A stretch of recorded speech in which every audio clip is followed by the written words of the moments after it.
I really enjoy the story of the Titanic. Mainly because I've seen the movie and I really like the movie, but there's a lot of things in the movie that are actually correct.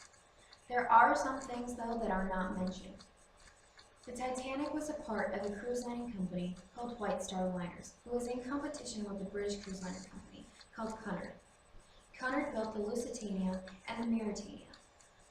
The White Star cruise liner chairman, J. Bruce Ismay, joined forces with William Perry, who controlled most of Belfast shipbuilding from Harland and Wolfe, who also built most of White Star Liner's ships.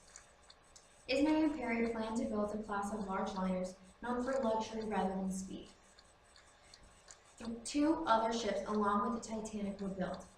Those were the Olympic and the Britannic. The Olympic and the Titanic were built side by side. They were both designed by Thomas Andrews, who was also an employee of Harland and Wolff. The Titanic was one of the most luxurious ships of its time. It was divided into 3 different people groups: first class, second class, and third class. First class being the most luxurious of them all.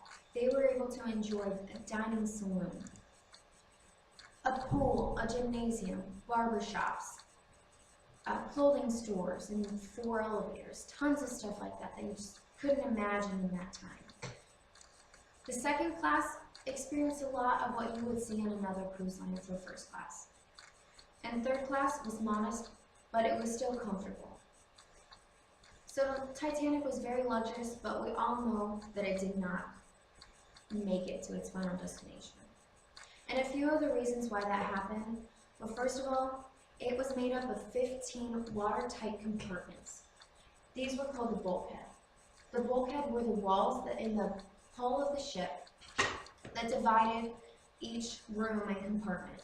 These were not kept off, meaning that the water could spill over into each different compartment.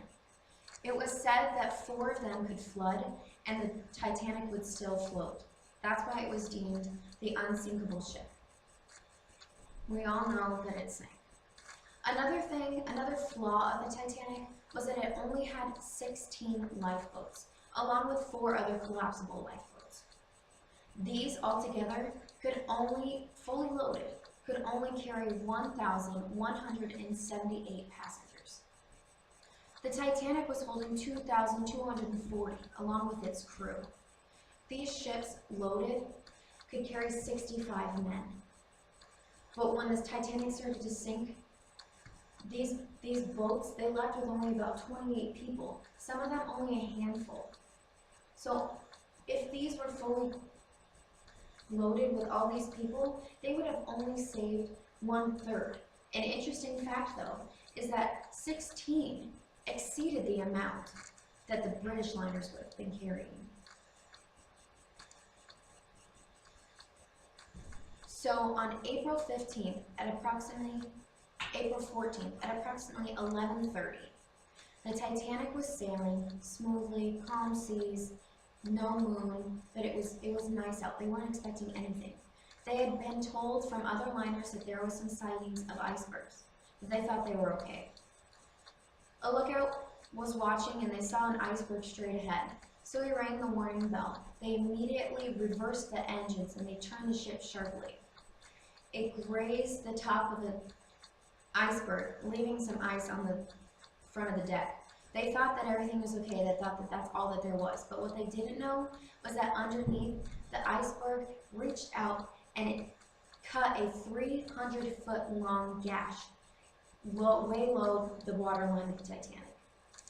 This caused the ship to start to sink very drastically. By the time the captain and Mr. Andrews were able to see the damage, the bow was already noticeably sinking.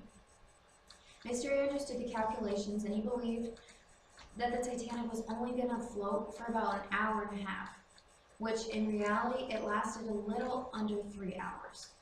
This allowed for them to start getting people onto the ships and start trying to evacuate. Like I mentioned earlier, they did not evacuate as many as they should have. In the movie it shows that they were putting the rich people on first, and I don't know if that actually happened, but if they were only putting 28 people on there, I can imagine that was probably part of it. They started to load the women and children first, and they only loaded men whenever there was no women and children around. At approximately 2:20 a.m. on April 15, 1912, the Titanic finally fully submerged into the icy cold water, leaving only 705 survivors. It's a very sad story, and as interesting as the movie is, and they add the fun of a love story, it truly is real. It really happened. And when I think about this, I think when it's cold outside and it's raining, or I step in a puddle or something when it's freezing outside. And these people were fully submerged in this icy Atlantic water.